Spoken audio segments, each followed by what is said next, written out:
Hey everybody, we're back with another Death Battle reaction.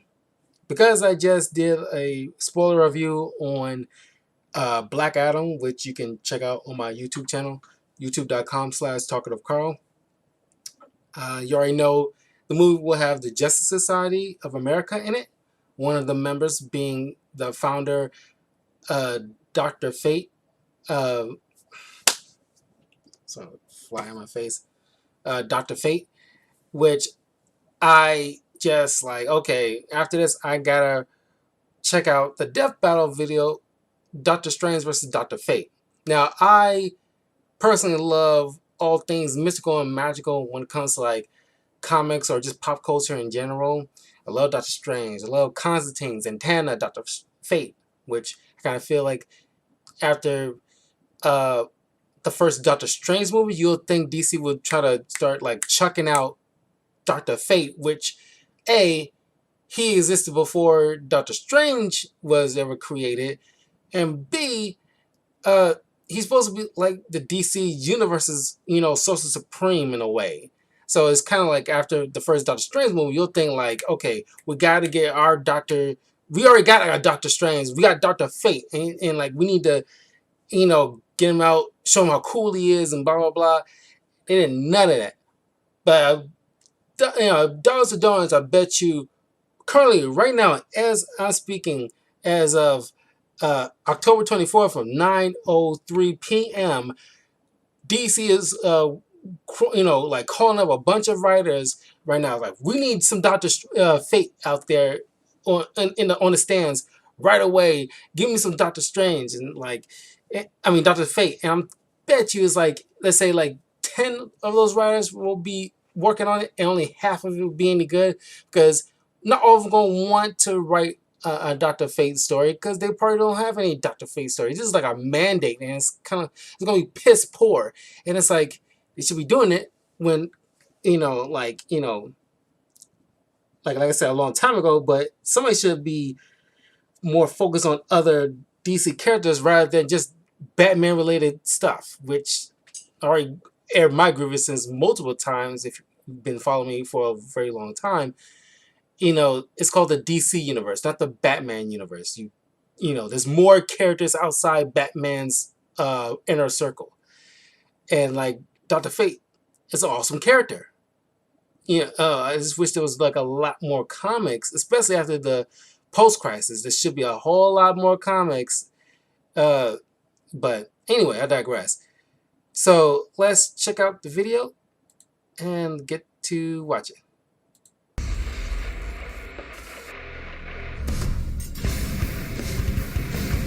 The art of magic is a perplexing thing.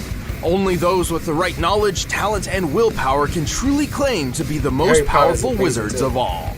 Like Doctor Strange, the Sorcerer Supreme of Marvel Comics. And Dr. Fate, DC's defender of cosmic order. He's Wiz and I'm Boomstick. And it's our job to analyze their weapons, armor, and skills to find out who would win a death battle. Dr. Stephen Strange wasn't just any brilliant neurosurgeon, he was the very best. Too bad he was also a prick who cared more about the money he made than the patients he worked on. Sensational patients bring recognition. Recognition brings money, and money keeps Wellhaven stores open. Can't blame him, though. When your entire family kicks the bucket one by one like Stevens did, it's kinda hard to get attached to anybody else. Also, money's just great. Strange's talent at the operating table earned him celebrations worldwide. His work became more expensive, and his bank account rose into the millions. And then...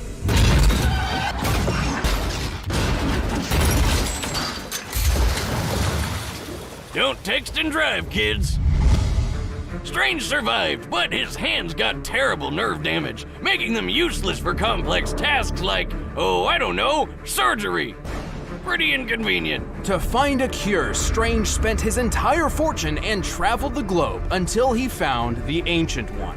He had heard of this man's befuddling mystic healing powers, and at this point, he was up for trying anything. But the old dude refused to cure him. Instead, he offered to teach Strange how to use magic himself and become a superhero. Who needs hands when you have magic?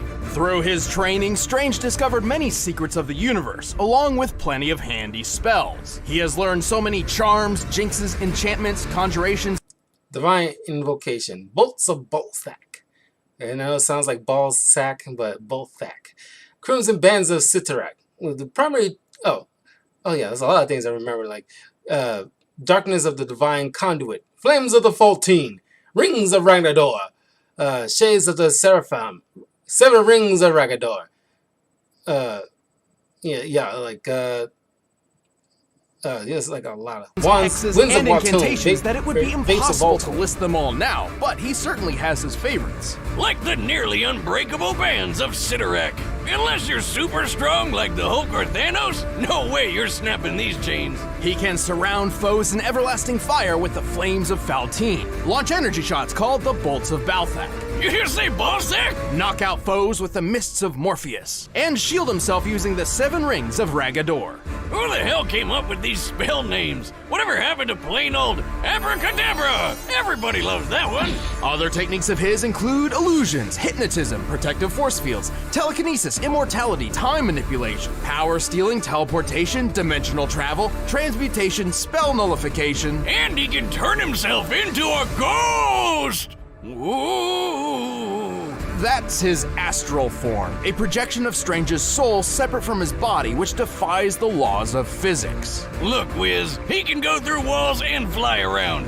That's a ghost. To invoke these spells, Strange audibly calls upon the powers of the Vishanti, 3 godly beings of enormous power. Oh, that one's a kitty. I summon forth the shielding powers of the Vishanti. Impressive. This sure puts Mysterio's hocus pocus to shame. Anyway, after many years of study, Strange's mentor was slain by a creepy hentai monster, and Strange was granted the title of Sorcerer Supreme, which is like a normal sorcerer with all the toppings. As Sorcerer Supreme, Strange was deemed the most powerful magic user and defender of the world. To better perform his duties, he carries numerous magical artifacts which assist him in battle. The Cloak of Levitation lets him fly without magic and has a mind of its own, like Aladdin's magic carpet, but way more stylish. The Wand of Watum amplifies his powers, and the Axe of Angaru, whatever, cuts through mystical beings. Fun fact, Strange found that axe in my ex-wife's old witch cave. Apartment. But most versatile of all is the Eye of Agamotto. With this amulet, Strange can perceive any truth, absorb massive amounts of energy, enhance his psychic powers, and fire a light that can weaken and obliterate magical entities. If you haven't noticed, Doctor Strange is super powerful. With all this magical mumbo-jumbo, he's taken on some of the biggest threats in the universe. Set me free! No. I've come The to bargain. And if he ever gets stuck, he basically just rewrites the rules of I reality. reacted to which is probably what happens when you divide by reviewed 0. That's the not first even Doctor possible. Strange movie for Exactly! the Halloween. It's Magic Whiz. Anything can happen. Strange's videos, astral form has exposed traveled videos across this the month, planet so in, check that out. quote, precious seconds, putting him at several million miles per hour. Even better, when Adam Warlock once used an Infinity Gem to banish Strange to the far reaches of the universe, Strange just cast a spell that zoomed him all the way back. So yeah, F you, Adam. Given what we see here, Doctor Strange was most likely sent to a void, or a large empty area between galaxies. The void where our galaxy resides is about 2 billion light years in diameter, with the Milky Way set relatively close to the center. Based on Strange's conversation here, we can assume a generously short time frame of 5 seconds. So, Strange must have moved over 4.2 septillion miles per hour. That's 6 quadrillion times the speed of light. Damn! Oh, how about that time he ripped the soul out of his arch nemesis and sent him back in time? Or when he restored his Cloak of Levitation from mere scraps? Or when he beat up Galactus and totally scrambled his brain? With his immense magical prowess, Strange has survived blasts from Voltor, a robot with the power to move stars, and even withstood a supernova. At minimum, an exploding star outputs over 350 septillion gigatons of TNT. That's 6 octillion times greater than the Tsar Bomba, the most powerful nuclear weapon ever made. Not impressed yet? Well, Strange can manipulate and detonate stars himself. That's right, this guy uses supernovas as weapons. Strange is Even death exceptionally himself clever, wasn't and while his too physique difficult is to not claim Strange's superhuman, soul. it's worth noting that he is a talented athlete and martial artist. This is important as the use of magic can wear down the magician's body if it is unfit. His immortality has also proved incredibly useful. I'll say, he's looking pretty good for a guy born in the 1930s. More than that, at one point Strange was recruited by the Vishanti to fight in a magical war, which lasted 5,000 years. Holy shit! I hope he got some really good veterans benefits after that. But for real, this guy has the power to protect the universe and reshape it however he wants. I know which doctor I'm calling the next time I'm sick. Who are you? I'm Dr. Strange. Sorcerer Supreme. Tell me, Boomstick, do you believe in fate? I only believe in one thing, Wiz. 18-year, 100-proof whiskey. Well, after accompanying his father on an archaeological expedition in Mesopotamia, 12-year-old Kent Nelson certainly did. Instead of digging up boring old artifacts like tools or pottery, Kent uncovered a 10-billion-year-old god. Too bad waking him up also gassed Kent's dad to death. This slumbering god was Nabu, a Lord of Order born from the very beginning of the universe. While Nabu normally cares little about the universally inconsequential concerns of individual humans, this time was different. Nabu took the newly orphaned Kent under his wing and taught him the ways of magic. Oh, sweet! I'd take a god dad over an ordinary one any day. But really, I'd just take any dad. Though Nabu wasn't too keen on the actual parenting part of the deal, so he just magicked Kent into a full-grown adult over the course of a week. Does that mean he got hit with all those years of awkward puberty all at once? My god, talk about a mood swing. To master the mystic arts, Nabu granted Kent 3 ancient relics. First and foremost, Kent donned the golden helmet of fate. Well, Kent woke up the physical body. Nabu's soul is actually inside this helmet. So when Kent put it on, his spirit merged with Nabu's and they became Dr. Fate. I am an agent of order. Wait, he's 12. Technically, he can't be a doctor yet, right? Well, in time, he became a trained physician and achieved a PhD in archaeology. Good for him. Anyway, he's also got the Cloak of Destiny, which gave him flight, super strength, and superhuman durability. Lastly, he received the Amulet of Anubis, a talisman which increases Fate's I powers, named counters opposing magic, Dr. Fate and can launch an in, intense beam of magical him and firepower. Green It Arrow's also more houses like its two own names in pocket dimension, Injustice. where the souls of past Dr. Fates reside. Oh yeah, lots of people have worn that shiny helmet, and not all of them were doctors. Even Kent's wife Inza got in on the magic action. But Kent is, like, the main one, so we're sticking with him. As Dr. Fate, Kent became the immortal champion of the supernatural Lords of Order in their fight against the vile Lords of Chaos. And he learned tons of wacky wizard skills he can use with just a thought. Perfect for putting chaos gods in their place. Fate can use telekinesis, cast illusions, erect force fields, hypnotize foes, read minds, teleport vast distances, create an astral projection of himself, travel through time and dimensions, and even manipulate. Ads.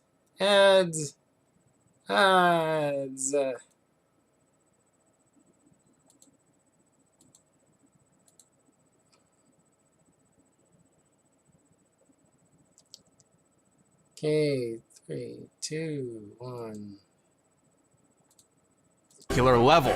Let's face it, Wiz, he's so powerful he can basically do whatever the hell he wants. Like that time he did a Freaky Friday body swap with Blue Beetle like it was nothing. He can even conjure up Superman's Kryptonian powers for himself. That's right, this guy can just decide to be Superman for a day. With his mighty magic, Fate has turned buildings into dust, thrown a planet into a sun, and physically held back the destruction of the universe. The helmet just the helmet once flew through space so fast it reached the velocity of God and then bounced off the edge of the universe. What the hell does that even mean? Fate has regenerated his body from a single thought, withstood hits from the likes of Superman and Ultraman, and somehow survived in a dimension of reality where literally nothing exists. Who the hell is writing this crap? Also, when DC decided to reboot their entire comic line, Fate was one of the only characters to survive the crisis that literally collapsed the multiverse. But he does have one big weakness. The helmet is Nabu, and Nabu is the source of Fate's powers. So if you remove the helmet, he loses his magic. For the most part, Kent does possess some magical ability of his own, like telekinesis and super strength, but he's not even remotely close to the potential of Dr. Fate. And even further from the true Fate. When the souls of a man, a woman, and a god come together, in this case Kent, Inza, and Nabu, they create Dr. Fate's ultimate state of being, an entity with enough power to rip the universe apart and effortlessly overpower other Lords of Order and Chaos. Sadly, like all Menage a Trois scenarios, keeping this going for too long could destroy all three of them. So Fate doesn't go final form unless he absolutely has to. Still, the people of the cosmos can sleep easy knowing Fate is on their side. Your fate is utterly binding. Who are you? Well, let me show you, my friend. All right, the combatants are set. Let's end this debate once and for all. But first, I'll teach you how to be a wizard in the kitchen. I mean, personally, I like Doctor Strange. Mostly because it's like I read more of his stuff and watched him in a lot more stuff than Dr. Fate. Although, then again, I do say that Dr. Fate has shown in animated properties more so than he's been in any kind of like solo comics. For the most part, he probably showed up in like as like a supporting character in other people's comics, which is kind of like, this kind of sucks.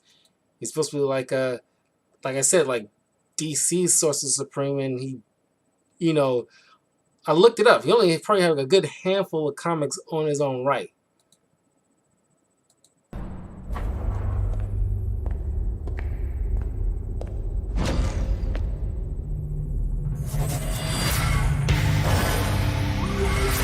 Stephen Strange.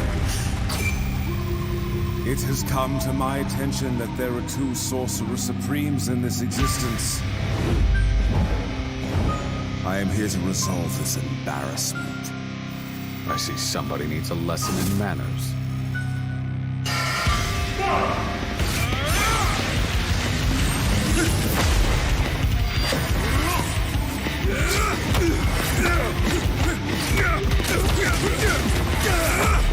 Pitiful.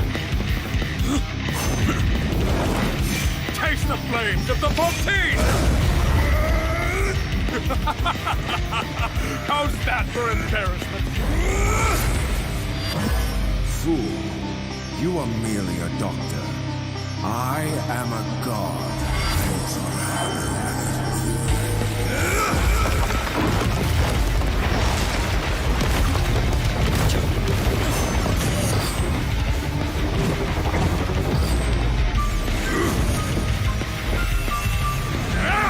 This is April.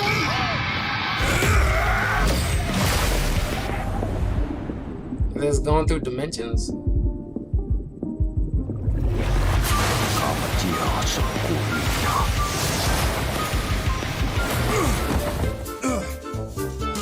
Star Wars dimension.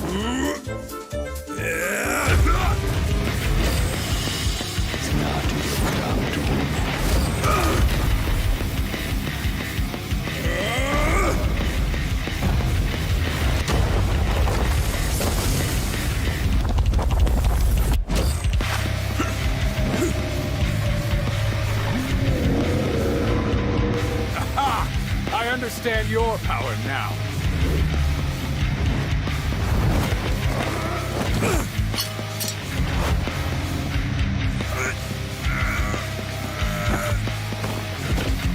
So the god is just a man in disguise. Let's see how you fare with Shut up!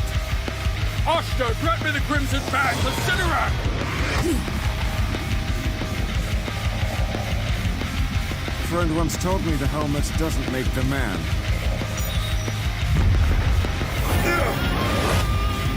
But I will use it!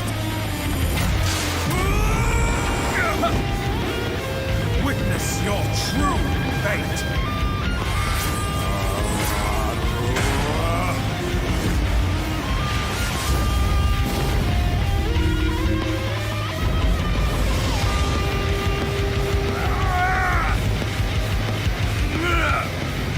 I can't stop you here. Maybe in there.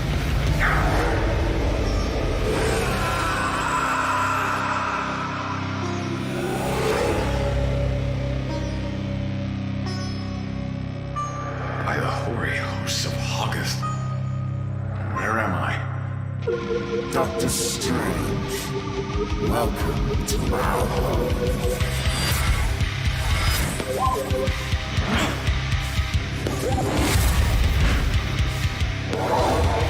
Welcome to the end.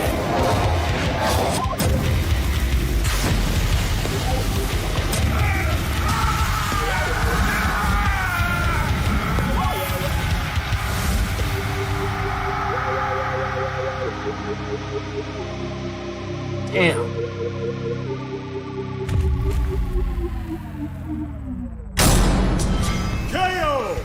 So, don't doctors take an oath to never take a life or whatever? Analyzing this matchup was bizarre. You might even say it was strange? Shut up. Save the puns, Wiz. That's my job. But yeah, both these Doctor Wizards were so stupidly powerful, trying to find their limit was like looking for a needle in a haystack.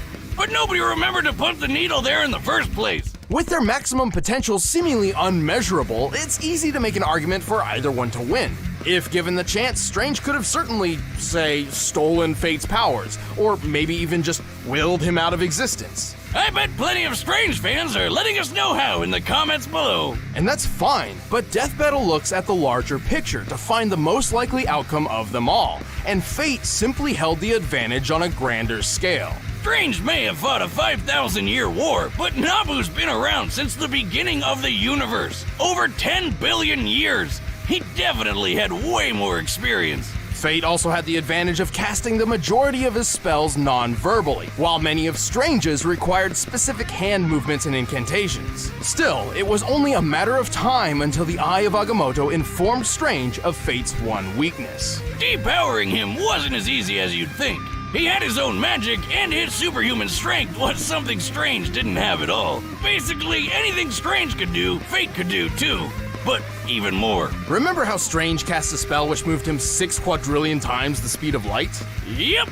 Now remember how Fate's helmet flew from Earth to the edge of the universe and back? It took about 1 year to make this trip. Given the estimated scope of the observable and unknown universe, a trip of this magnitude would require the helm to fly nearly 28 decillion times the speed of light. That's over 4 quintillion times faster than Strange. Look at it this way. Strange was a man borrowing the powers of a god, while Fate's a god borrowing a man. Plus, that power boost with Inza's soul from the amulet put Fate on a level above the gods in his universe, something Strange can't really do himself. Both Doctor Strange and Dr. Fate possessed incomprehensibly impressive magic, but Fate held more experience, greater physical abilities, and a wider range of talents. Which left Steven stuck with a strange twist of fate. The winner is Dr. Fate. I mean, it's hard to argue that, primarily because, yeah, it's like, for all the stuff that I remember from Dr. Fate, no, he didn't really never have to recite spells, and he just willed certain things into existence thanks to the helmet of Nabu. And Helmet of Nabu did possess, like, you know, the spirit or whatever of a god. And while Strange is, you know, just like a powerful normal man, but normal man nonetheless, and he requires a lot of hand gestures and reciting spells because he does that a lot. So and yeah, as I recall, like, the whole weakness with removing the helmet depowers Dr. Fate. That's no longer a thing anymore. Has been for many years. So yeah, Dr. Fate, would, more likely will win. And I did like forget that his wife was Dr. Fate for a brief period of time as well. That kind of thing. But I mean, do y'all agree? Do y'all disagree? Let me know in the comments below. And once again, don't forget to leave a like and hit that notification bell if you want more videos like this and other subsequent videos in the future. And I will see you guys next time. If you want, in a little bit, I will be going on to playing Overwatch 2. The Halloween event just started. I want to get the jump on that. And we'll have more reaction videos down the line as well. So look forward to those. So take care, guys.